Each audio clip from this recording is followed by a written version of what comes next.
momento.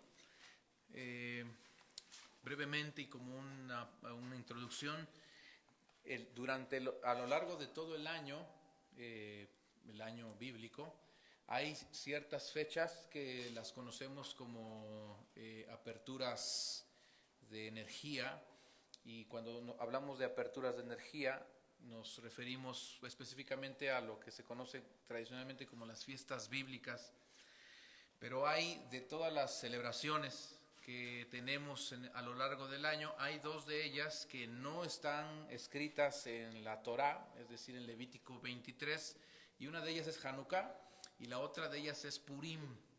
No están, pero, y sin embargo, las celebramos. Ahora que pasamos Hanukkah, hablamos un poco de por qué razón hacemos estas dos fiestas, por qué razón sí tenemos que celebrarlas. Hay argumentos, hay pensamientos, hay posturas también de algunos hermanos que dicen que no tendríamos por qué celebrar Hanukkah y Purim.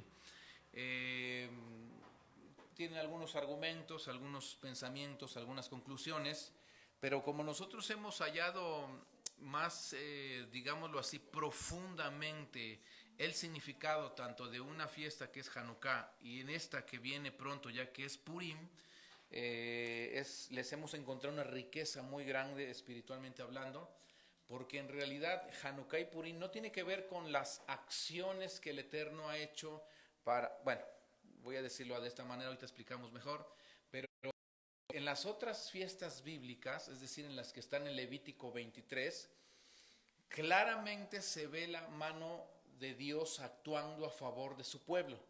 Pero en la fiesta de Hanukkah y en la fiesta de Purim, la mano del Señor está oculta, está velada, no se ve tan evidente como en las otras celebraciones.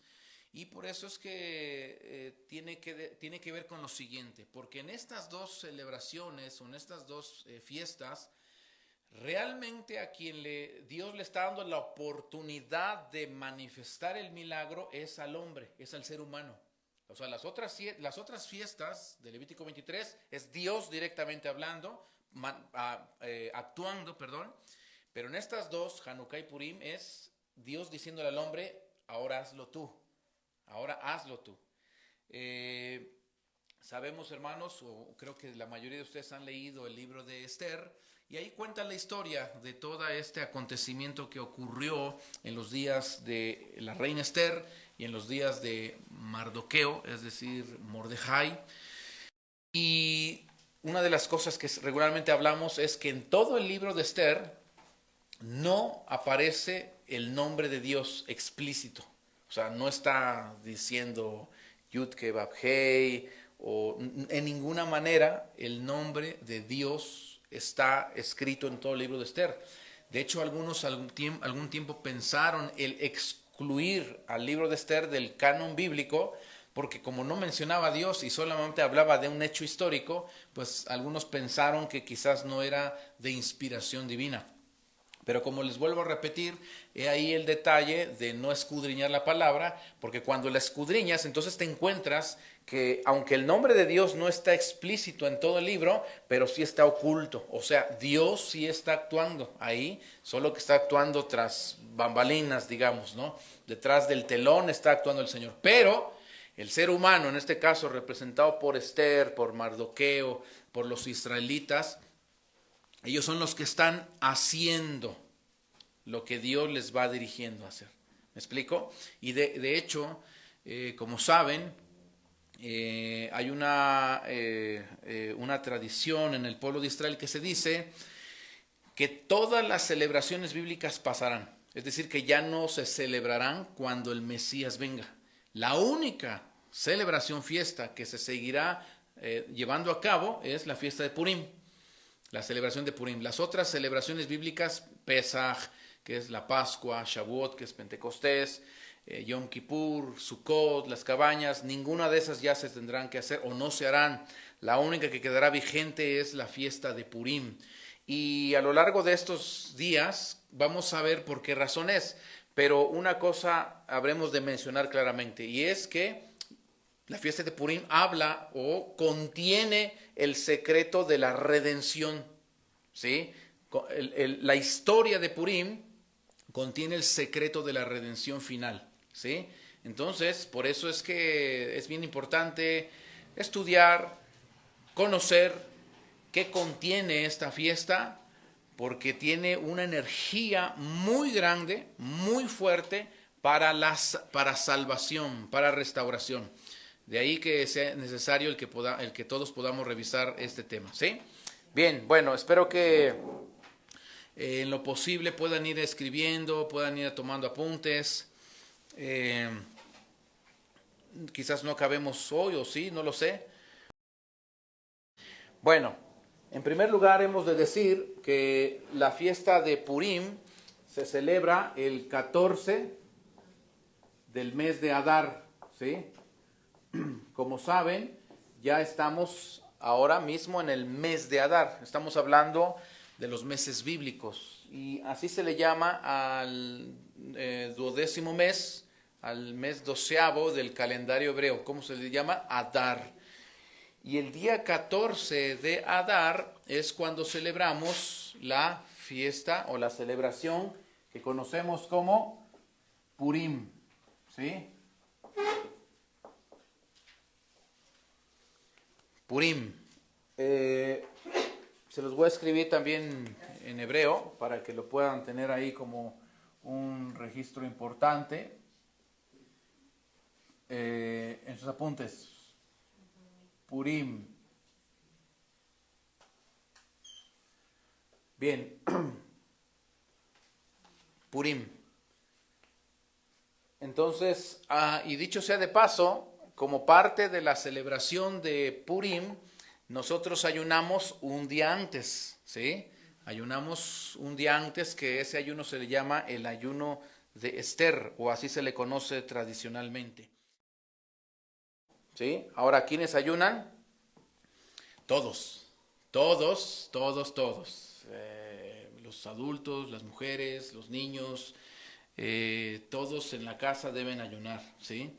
Salvo la ley, la halajá judía, nos instruye también que pues no, quienes son los que están enfermos y que tienen necesidad de medicamentos y alimentos, ellos están excluidos del ayuno, pero todos completo, ¿sí? El ayuno es un día y no se toma ningún alimento, ¿sí? No se toma ningún alimento. Y les digo, los únicos que están excluidos, pues digo, son los que tienen que tomar medicamentos, los que tienen que comer ciertos alimentos, entonces ellos quedan excluidos de este ayuno. Pero no por eso es que no hacen nada, tendrían que estar orando y leyendo la escritura y teniendo esta participación espiritual, mientras los que estamos sanos, o los que están sanos, hermanos, todos ellos pueden o deben ayunar, ¿sí? Bien, ok, entonces, ¿de dónde viene el nombre Purim? Hay el singular, porque estas dos últimas letras hebreas hacen que la palabra sea plural. El singular entonces sería solamente así: Pei, Vav y Reish, ¿sí? Que aquí diría Pur, ¿sí? No sé si ven que estas dos letras ya no las puse porque aquí está en plural y esta es singular, ¿sí? Aquí es singular. Ahora, dice pur. ¿Qué quiere decir pur? Pur quiere decir, o es la traducción, sorteo o destino. Eso quiere decir pur, sorteo o destino, ¿sí? Eso quiere decir la palabra pur. Ahora, si lo hacemos plural, sería sorteos o destinos, ¿sí? Y ya veremos un poco más adelante también por qué razón tiene este nombre, pero no solo porque la escritura, la Torah dice que así se llamó estos días, sino porque recuerden que hubo un sorteo del malvado Amán para ver qué día es cuando iba a poder o iba a destruir al pueblo de Israel. Vamos a ir estudiando un poco, pero Amán era un hombre brujo, y que él, sabiendo y conociendo la lectura de los astros, él escogió el día el cual la protección divina, no vamos a decir que no estaba, pero que en cierta manera los hijos de Israel pudieran estar más vulnerables a ser atacados, ¿sí? Y entonces, a través de una suerte, que es un pur, que de suertes, purim, es que cayó elegido tal día, ¿sí? Pero fue a través de estas artes adivinatorias, mágicas, también lo quiere usted saber, decir. Ok, usted va a ver que también se celebra algo que se llama Shushan Purim, ¿sí? Voy a ponerlo aquí. Shushan Purim. ¿Por qué? Porque la fiesta de Shushan Purim se celebra en ciudades que estén amuralladas. Y ya no se celebra el 14, sino se celebra el 15 de Adar. ¿Cuál? La fiesta de Shushan Purim. En el caso nuestro, como estamos fuera de la tierra de Israel y además no vivimos en una ciudad que esté amurallada, nosotros tenemos que celebrarla el 14 de Adar. Pero en Jerusalén, y aquel que viviera en una ciudad amurallada, tiene que celebrarlo ¿cuándo? No el 14, sino el 15. ¿Sí? ¿Se entiende eso? ¿No? Ok, a ver otra vez. Recuerden, por ejemplo, ¿se acuerdan que antiguamente las ciudades las amurallaban como parte de su protección? Una de esas se hicieron murallas alrededor de la ciudad de Jerusalén, ¿sí? Entonces Jerusalén es considerada como una ciudad amurallada. Ellos, ¿sí?, lo celebran, esta fiesta de Purim, el 15. ¿Por qué? Por esto. Ya lo vamos a leer también en el libro de Esther. Porque en la ciudad de Shushan, ¿sí?, donde estaban en ese tiempo los judíos esclavizados o exiliados en Babilonia. Acuérdense que Shushan era la capital del reino del rey Asuero. Shushan. Sí, en Babilonia. Recuerden, bueno, esto es un poco más como historia, ¿no? Pero recuerden que los judíos fueron llevados cautivos a Babilonia cuando se destruyó el templo. Primero se dividió el reino de Israel, las 10 tribus del norte se perdieron, luego las 2 restantes fueron llevadas cautivas por Nabucodonosor a Babilonia. Y esto que está aconteciendo de Purim es poco antes, años antes de que ya se acabara el exilio en Babilonia, porque ellos estuvieron esclavos en Babilonia, bueno, digo esclavos, exiliados, 70 años. Cuando ya se iban a cumplir los 70 años, tiempo antes, fue que sucedió el milagro de Purim. Ok. En ese reino, la capital del reino era Shushan, ¿sí? Entonces, el hecho de que los hermanos judíos vencieron a sus adversarios, ellos lo hicieron el 14 de Adar, ¿sí? Y en la capital del reino, es decir, Shushan, vencieron a sus enemigos hasta el siguiente día, que fue el ¿cuándo? El 15. Y entonces quedó establecido como digamos una tradición que para los que vivimos fuera de una ciudad amurallada se celebra el 14 de Adar, pero aquellos que vivieran en una ciudad amurallada, ¿sí?, o en la ciudad de Jerusalén, se celebra no el 14 sino el 15, ¿sí? No sé si me expliqué, hermanos, ¿sí? Entonces,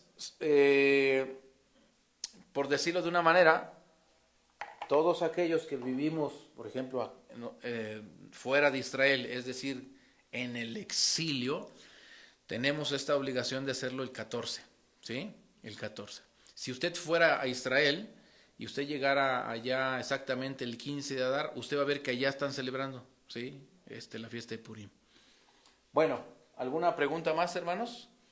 Ok, pero lo que nos compete y nos atañe a nosotros es de esta fecha, el 14, porque vivimos fuera de Israel. ¿Sí? Bien, ahora quiero empezar también con esto, porque lo que a continuación les voy a decir, porque es importante entender el contexto el contexto de el exilio o de lo que significa vivir en el exilio, ¿sí? Ahora, ¿ustedes recuerdan dónde vivía Abraham antes de ser llamado por Dios? Más bien, cuando fue llamado por Dios, ¿alguien se acuerda?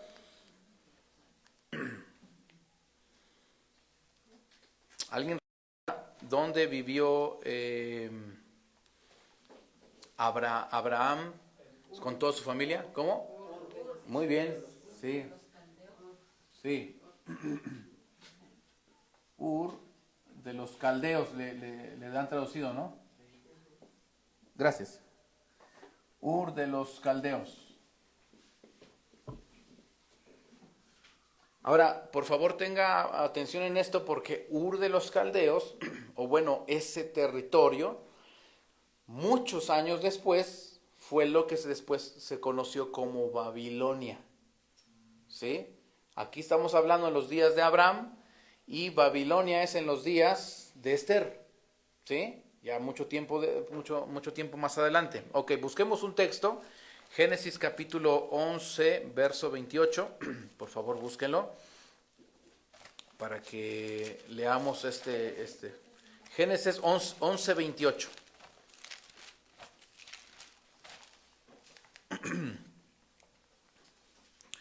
Ok, si lo tienen, ¿sí? Y murió Harán antes que su padre Taré en la tierra de su nacimiento. ¿En dónde dice? En Ur de los Caldeos. Y tomaron a Abraham y Nacor para sí mujeres. Ok, ¿es donde vivía quién? Abraham. ¿Dónde estaba Abraham? En Ur de los Caldeos. ¿Sí? Ahora, déjeme escribirle. Se lo voy a escribir en hebreo porque quiero que veamos algo importante de estas palabras. Eh,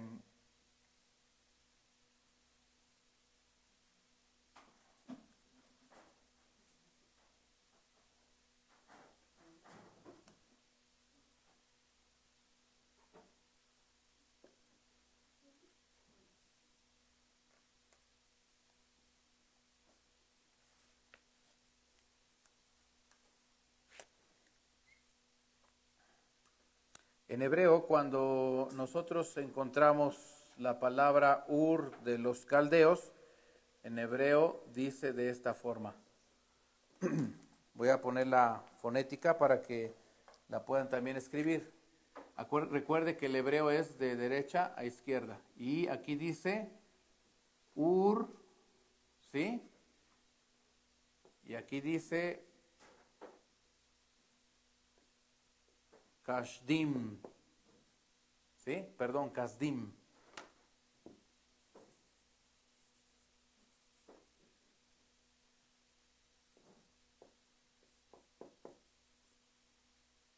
¿Qué dice? Ur Kasdim, ¿sí? De repente si, bueno, yo buscamos siempre poner las palabras hebreas para que las vayamos identificando, nuestra vista se vaya familiarizando un poco con las palabras. Por eso, y además de que es importante conocerlas porque el hebreo es el lenguaje hebreo, el idioma hebreo, cuando tú buscas definiciones son exactas, ¿sí? Bien, que le tradujeron al español como Ur de los Caldeos, ¿sí? ¿Vamos bien? Bien, ahora quiero que por favor ponga atención, no se pierdan esto que voy a escribir ahora, para que podamos entender lo siguiente, ¿sí? ¿Sí? Ponga atención, por favor. Ok, ahora ponga atención aquí. Mire, voy a escribir y va a ver que es prácticamente las mismas palabras, sí, las mismas letras, perdón, solo que en este caso el puntito que está aquí, ahora lo voy a poner aquí arriba. Y aquí dice or. ¿Sí? ¿Me van siguiendo? Ok, después de esta palabra voy a tomar solo estas letras. Usted las va a identificar. Aquí está que es una Shin y otra Shin. Una Yud.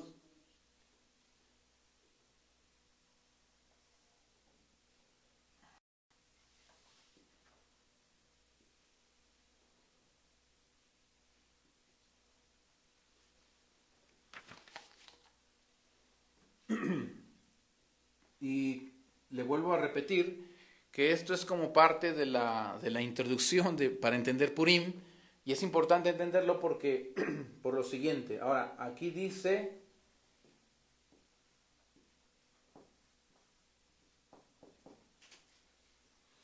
y si ustedes pueden ver, tenemos aquí la Shin, está la Shin, tenemos la Dalet, Yud, y una Mem, ¿sí? Prácticamente son las mismas letras, la única que no está es esta que es una Kaf, ¿sí?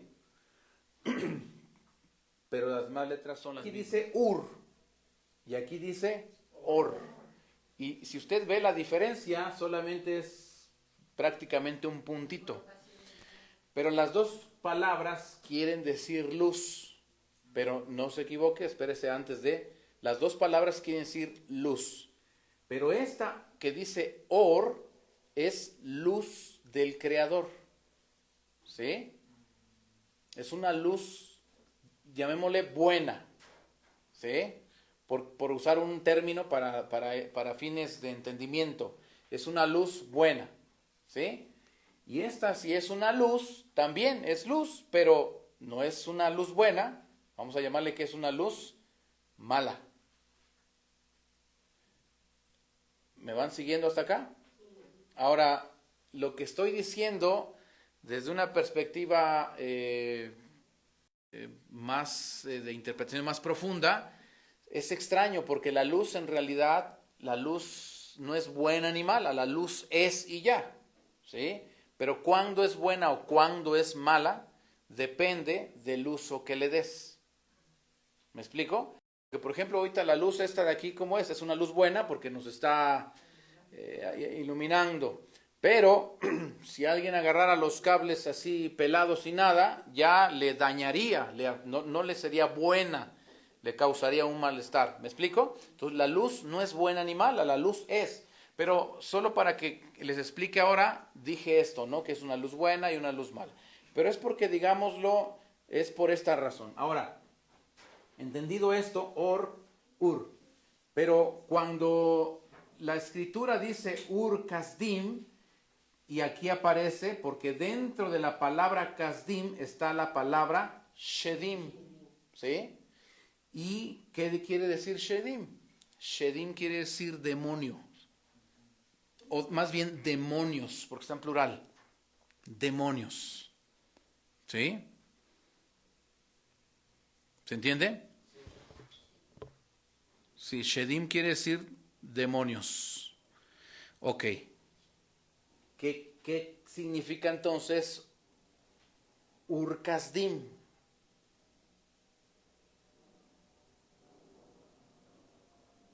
¿Qué quiere decir Ur Kasdim? Luz. Mala. Bueno, vamos a quitar lo malo porque es luz, dijimos. Luz de los demonios. Esto quiere decir Ur Kasdim, que es lo que tradujeron como ¿qué? Ur de los caldeos. ¿Sí? Entonces, ¿dónde estaba o dónde vivía Abraham? Pues sí, hablándolo con otras palabras, en las tinieblas, en la oscuridad, estaba viviendo en un territorio dominado o gobernado por los demonios. Ahí vivía Abraham. ¿Qué le parece? El Midrash dice que su papá se dedicaba a hacer ídolos. Bueno, o sea, era un territorio oscuro, un territorio lleno de tinieblas, un territorio de maldad. Imagínese que el lugar, la colonia donde usted viva se llame así. ¿Qué le parecería que la colonia donde usted vive se llame así? Ok. Entonces, el lugar donde Abraham vivía es un lugar de tinieblas, un lugar de maldad. Y ya saben ustedes la historia. ¿Qué le dijo el Señor a Abraham? Sal de tu tierra, de tu parentela, de la casa de tu padre. Lo que le está diciendo es, deja el lugar donde vives. Pero no solamente porque el territorio era negativo, era malvado, era como usted quiera llamar, es más porque el Señor quería sacar de Abraham de la influencia que había en ese lugar. Y digo bien influencia porque tú podrías vivir en un lugar como este, pero una cosa es que ahí está la influencia y otra que te dejes influenciar. ¿Me explico? Porque Abraham, a pesar del lugar donde vivía, él pudo tener un encuentro personal con el Creador, a pesar del lugar donde vivía. O sea, no hay, digámoslo, pretexto como decir es que ¿cómo vamos a conocer a Dios si vivimos en un lugar tan idolátrico, tan de esto, tan de aquello? No, Abraham lo pudo hacer. ¿Sí? Sí, hermano. Por ejemplo, sí, o sea, un ambiente tan difícil, pero aún así hay mucha gente que está conociendo al Creador, ¿sí?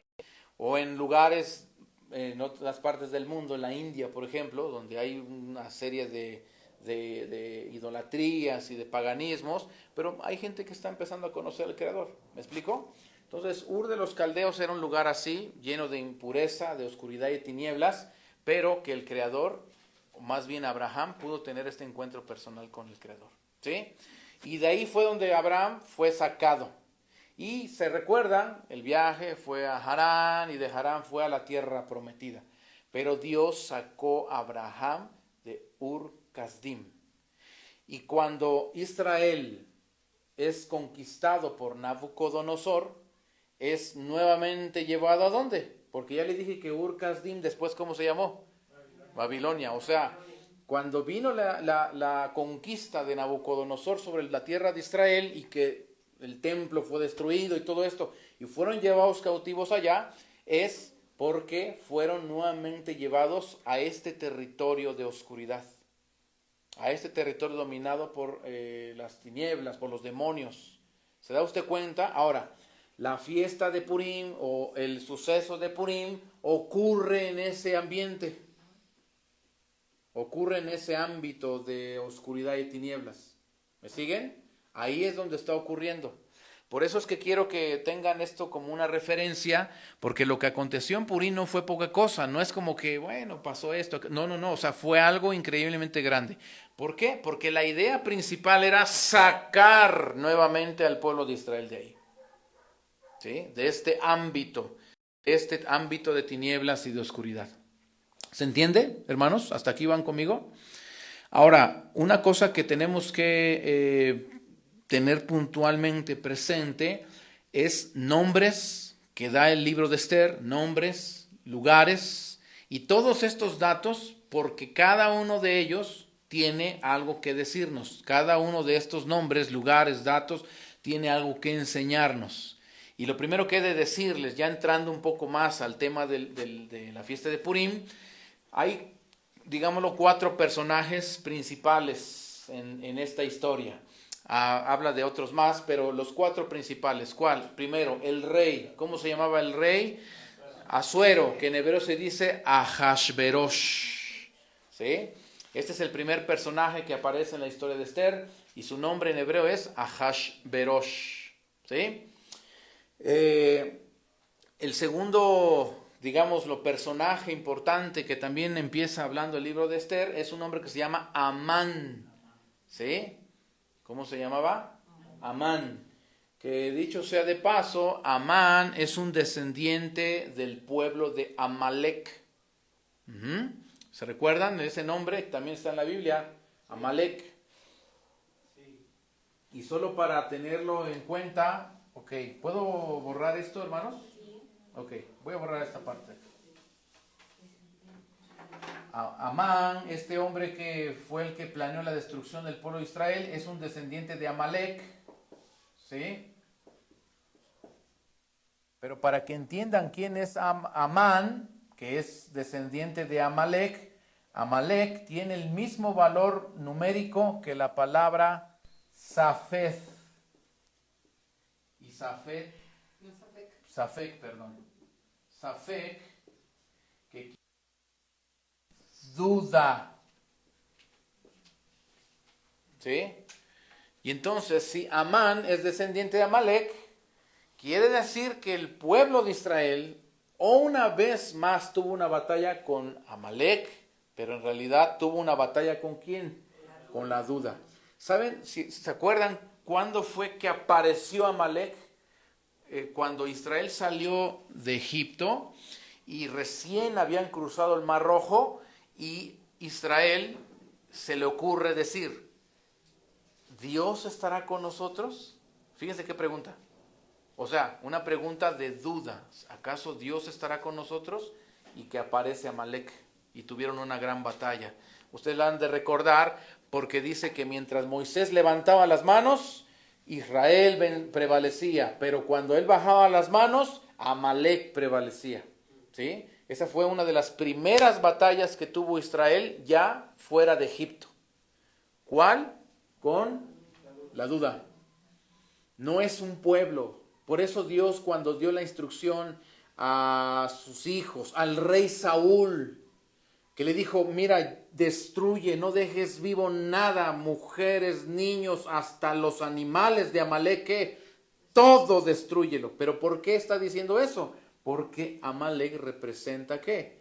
La duda. O sea, tú tienes que eliminar completamente la duda de tu vida. ¿Han conmigo hasta acá? Ok.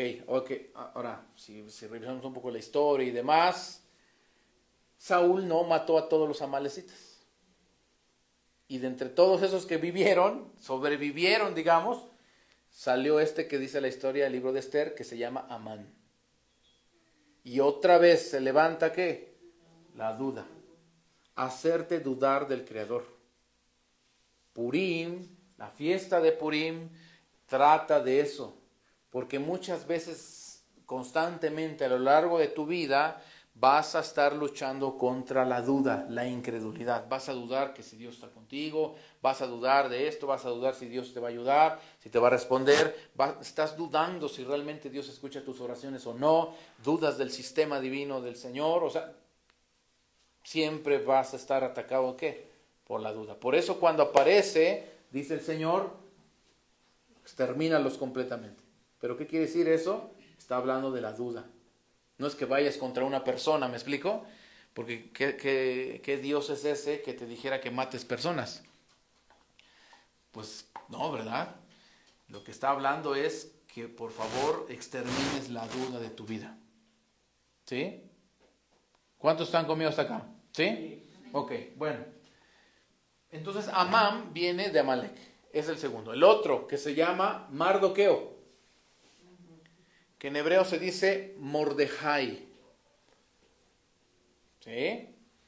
Mordejai. ¿Sí? Mordejai. Así como se escucha, hermanos. De hecho, la forma de escribir las palabras hebreas es como se oye. Eso es la fonética, ¿no? Mordejai. ¿Sí? Y la última, digamos, importante es Esther.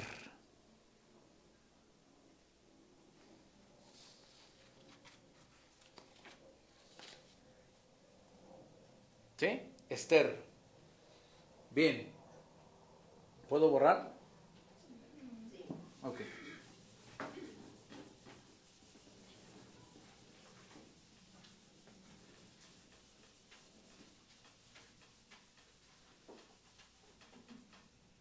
Ahora, no sé cuántos de ustedes en algún momento en algún lugar, no sé dónde, han visto esa representación que pone una persona y pone un angelito, un diablito, no sé de qué lado es, vamos a tomar el izquierdo, ¿no? Como que el izquierdo aparece un diablito que le está hablando a la persona y del lado derecho un angelito que le está hablando a la persona, y son dos voces que tiene la persona.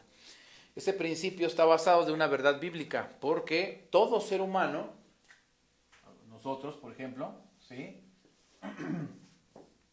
Tiene algo que se llama Yetzer Hara y algo que se llama Yetzer Atov. ¿Qué quiere decir Yetzer Hara? Inclinación hacia el mal, inclinación al mal. Y Yetzer Atov, inclinación al bien. ¿Sí? ¿Cuántos han tenido esas voces? Una que te dice que busques lo bueno y demás, y otra voz que te induce como a pecar. ¿Se han oído esas voces en sus vidas o no? Bueno, si no, hay un problema con ustedes. Pero creo que todos hemos oído esas dos voces siempre. Una batalla entre estas dos voces que se escuchan y una nos está diciendo lo bueno, otra nos está diciendo lo malo, y siempre está eso, ¿no? ¿Sí? ¿Me siguen? Yetzer Hara y el Yetzer Hatov.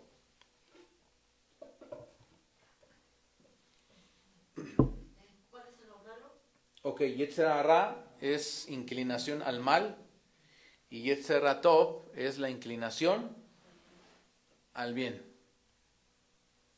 Esto todo ser humano lo tiene, ¿sí?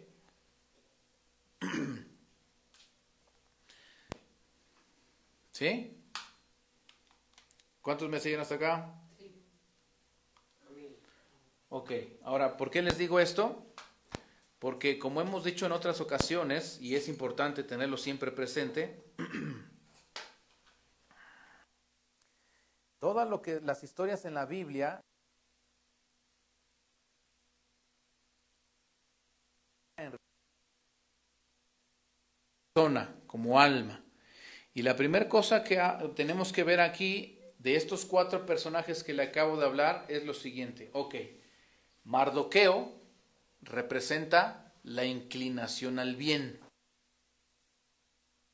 Mardoqueo. ¿Sí? Y el Yetzer Hara, ¿a quién representa? O más bien Amán representa el Yetzer Hara. ¿Sí? Estos dos personajes son ellos dos. La inclinación al bien, la inclinación al mal. El Yetzer Hara, el Yetzer Hatov. Mardoqueo y Amán. ¿Sí? ¿Sí? Ok, ahora, la persona, es decir, tú, en esta historia se llama Esther. O sea, cuando cada vez que usted en el libro de Esther vea a Esther y a lo que hace y todas esas acciones, en realidad está hablando de ti, tu alma. ¿En esta historia por quién? Por Esther. ¿Sí? Es tu alma, eres tú.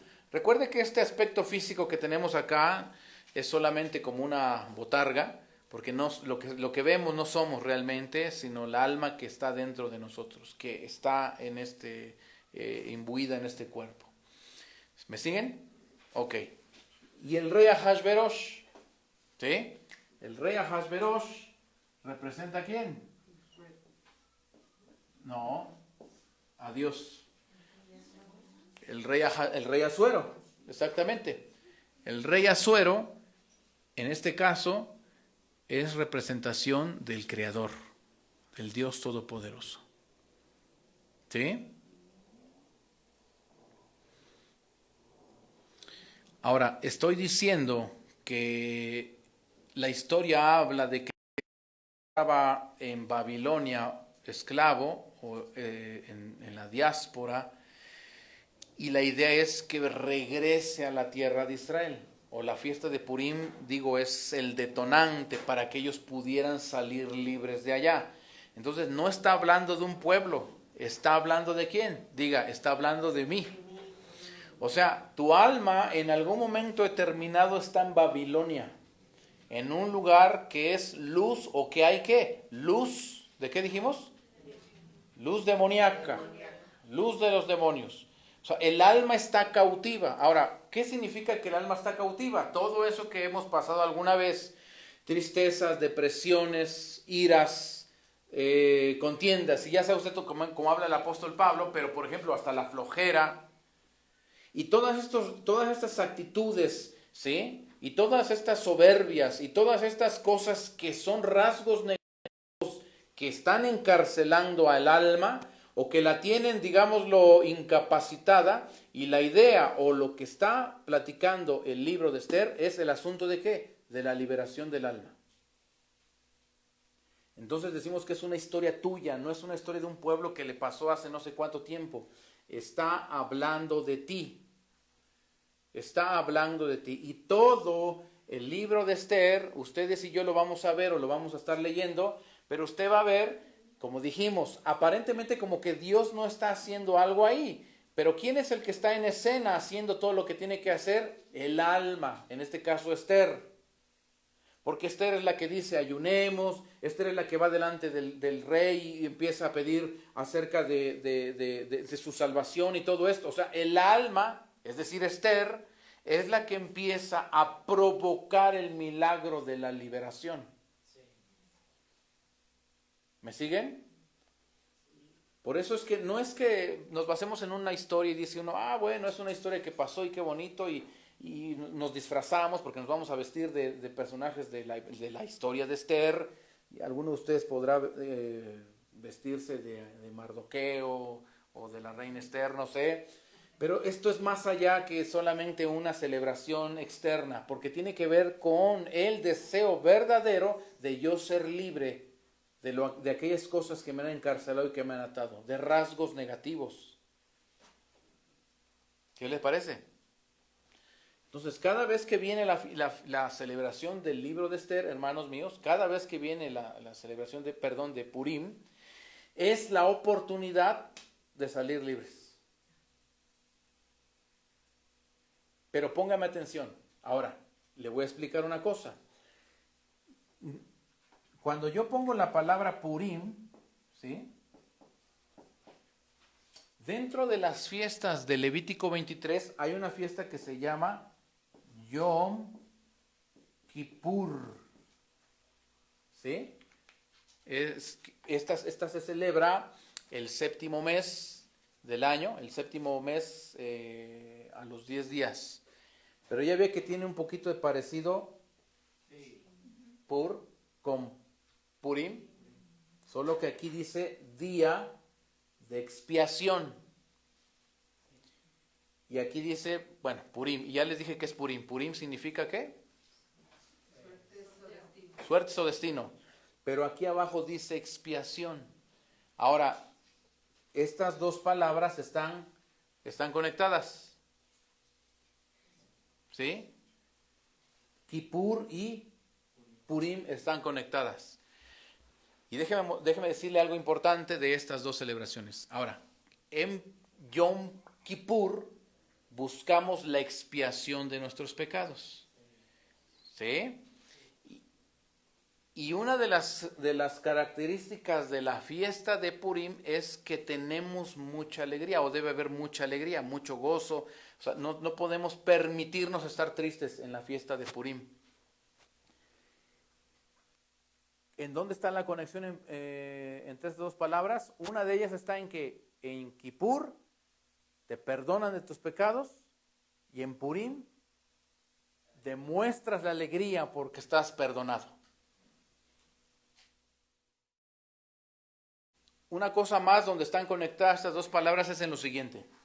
En Yom Kippur, es decir, en el séptimo mes, te dicen ¿cuáles son tus enemigos? ¿Quiénes son tus enemigos?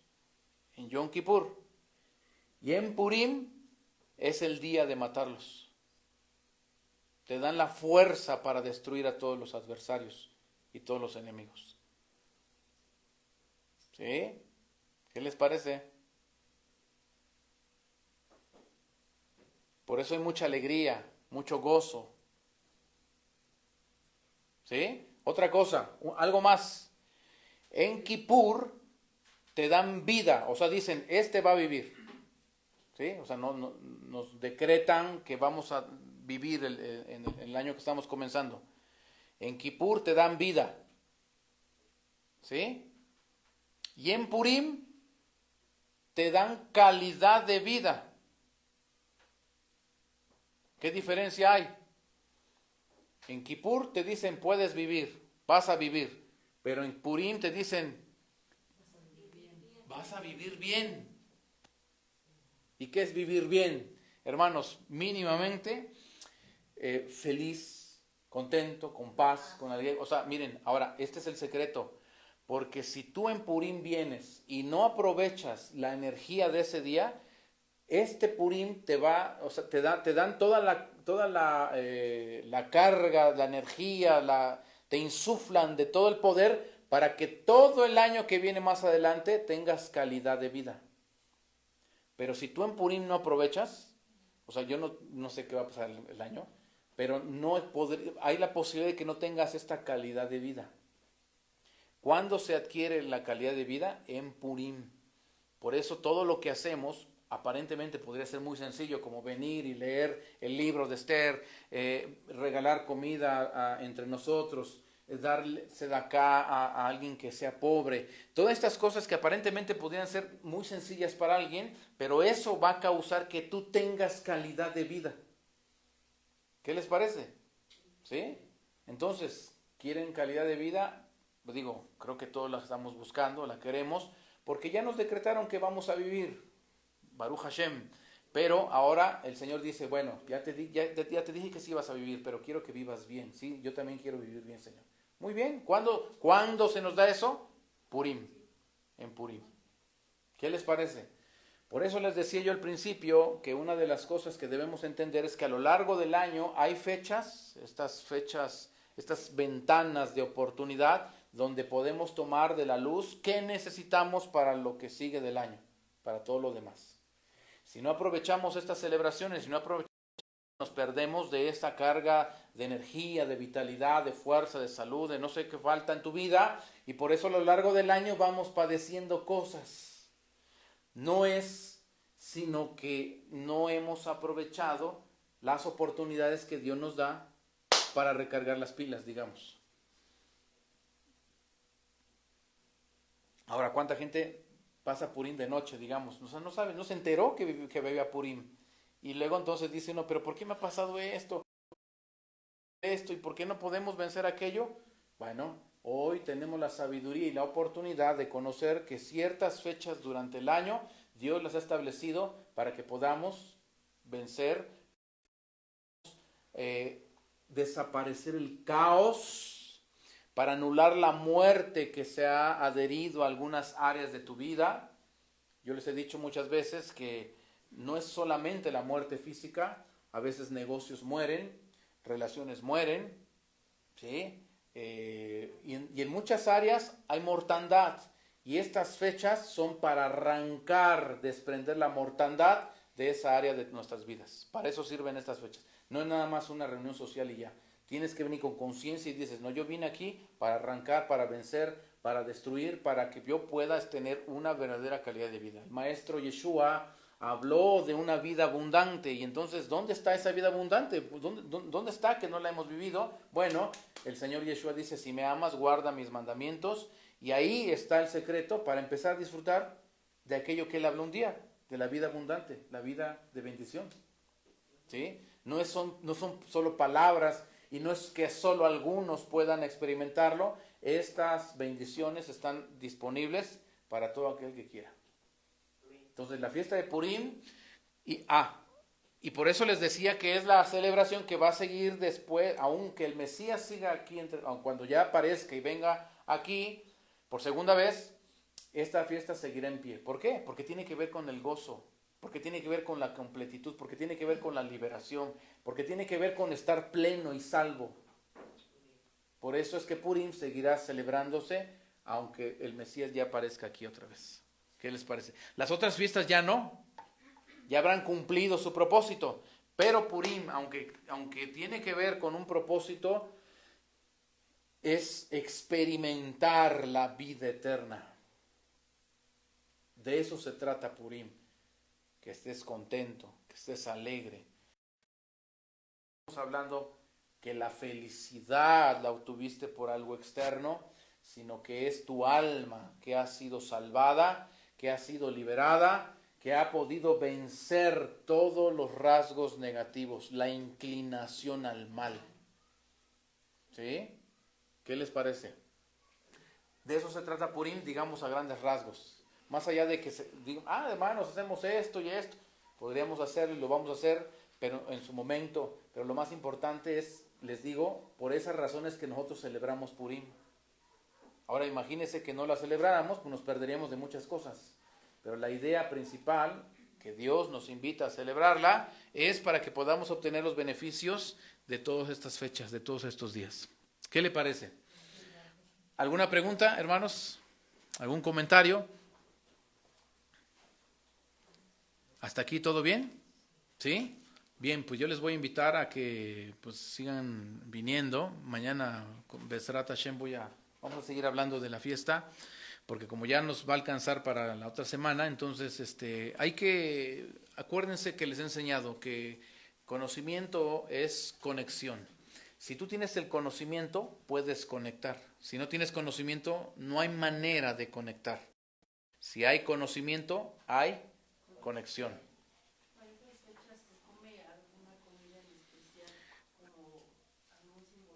Mire, la tradición judía ha algunas de ellas, pero algunas de ellas no son viables para nosotros que creemos en Yeshua. Por ejemplo, ellos comen algo que se llama las orejas de Amán, ¿sí?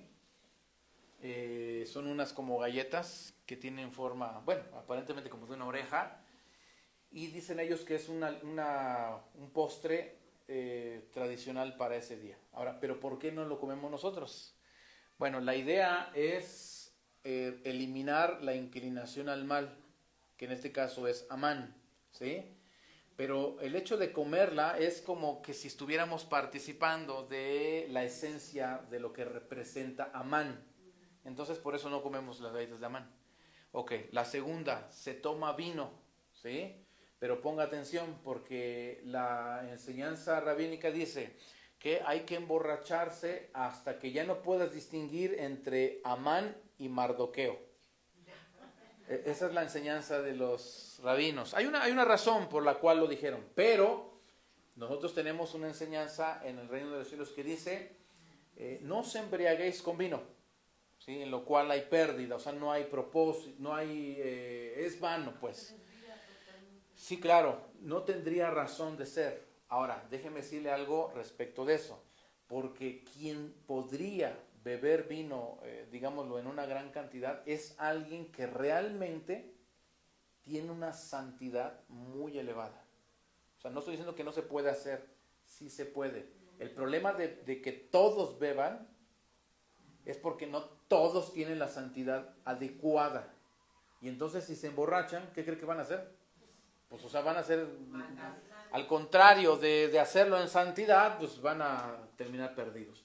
Entonces, por eso digo, los rabinos lo invitan, aunque el problema es que usted entra a internet o ve tantas cosas. Mandamiento, emborracharse. Y si de por sí tengo debilidad por el alcohol, los deseos de la carne me van a llevar a hacerlo incorrectamente. Entonces, por eso es que nosotros mejor decimos, no lo hacemos. No lo hacemos. Sí tomamos un poco, pero nada más es para santificar el nombre del Eterno y ya. No lo hacemos de más. ¿Sí me explico? Y de ahí, pues digo, todos los alimentos son permisibles. Acuérdense, la dieta bíblica, solamente que no sean de animales impuros. Y el conocido, pues son todos esos, el cerdo, los camarones, hermana, el conejo. Añadiendo un poco a lo que pregunta la hermana de los alimentos, nosotros, por ejemplo, hasta hemos excluido la gelatina, porque como la gelatina está hecha de huesos de animales. El problema es de que no sabemos de qué animales es, entonces está revuelto de todo. Entonces también ya, por ejemplo, nosotros no comemos tampoco gelatinas, ni malvaviscos. Bueno, para los que les gustaban los bombones y todo eso, como todo eso tiene grenetinas y están hechos de huesos de no sé qué, entonces no entran dentro de la dieta en este caso de nosotros que creemos en Yeshua el Mesías. Claro que hay gelatinas kosher, pero bueno, tienen otro precio y tienen otra forma. Pero así las que son en general no. ¿Sí? ¿Se entiende? ¿Cómo se escribe? Kosher. Kosher. Así, mire.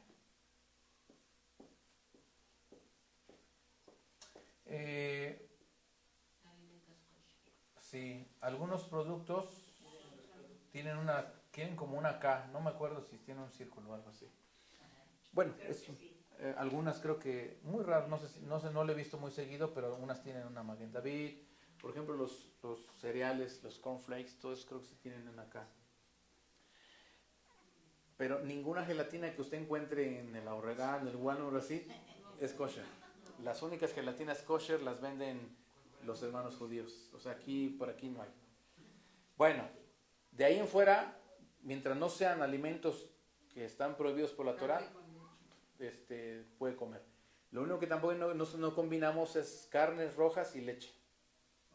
¿Sí? Que, por ejemplo, no puedes comerte una hamburguesa de res con queso, por ejemplo. ¿Sí? Entonces, no hacemos la mezcla de carnes rojas con productos lácteos. ¿Sí? También eso no lo hacemos. De ahí en fuera, creo que todo lo demás sí se puede. ¿Sí? Pollo, pescado y carnes de res, carne de borrego. Todo eso sí se puede. ¿Sí? ¿Alguna pregunta, hermanos? ¿Alguna pregunta más? Ahora, recordando solamente y para terminar, hay 3 mandamientos importantes. Leer el libro de Esther ese día, ya es en la noche y en la mañana, o sea, como ya les dije que empieza domingo en la noche y acaba hasta el lunes en la noche, ¿sí? Ok, el libro de Esther se lee el domingo en la noche y el lunes en la mañana, ¿sí? Ok, ese es el primer mandamiento. El segundo es darnos comida entre nosotros. Eso es un mandamiento muy importante, porque cuando uno da comida a otro, eres semejante a Dios, ¿sí? Es el segundo. Y el tercero es dar sedaká, lo que llamamos en hebreo sedaká. ¿Sí? ¿Qué es la sedaká?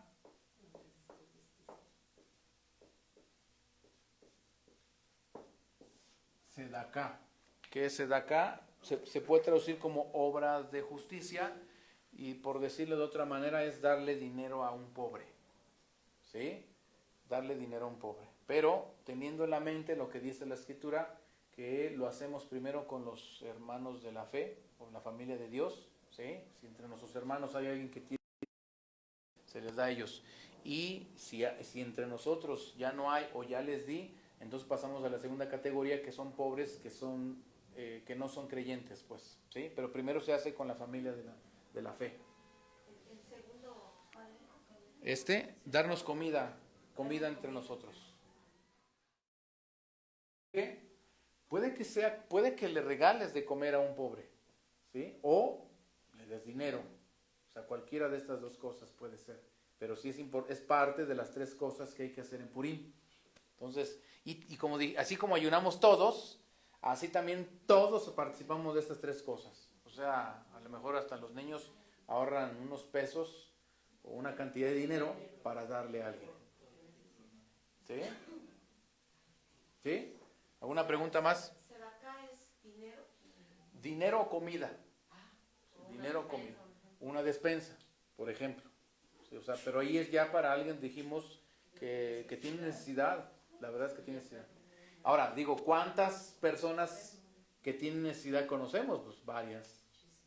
Hay mucha gente que tiene necesidad. Y en Purim es un gran mandamiento hacerlo. ¿Sí? ¿Alguna pregunta más? ¿Sí? Ahora, haciendo estas 3 cosas, y digo, entre que estamos acá, convivimos, estamos contentos, estas 3 cosas son las que alan la luz para bendecirle a lo largo del año. Ahora, por eso le digo, no es como que traigo cualquier cosa, o trae algo que es con conciencia, que es con un deseo grande de bendecir. ¿Me explico? Algo que me cueste, algo que se vea, digámoslo, este esfuerzo por yo querer ganarme la luz.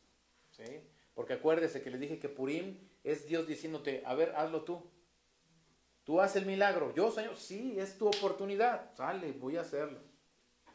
¿Me explico? Claro, tú sabes que el Señor está contigo, respaldándote, pero Él quiere ver que tú hagas. Él quiere ver que tú hagas la acción. ¿Sí?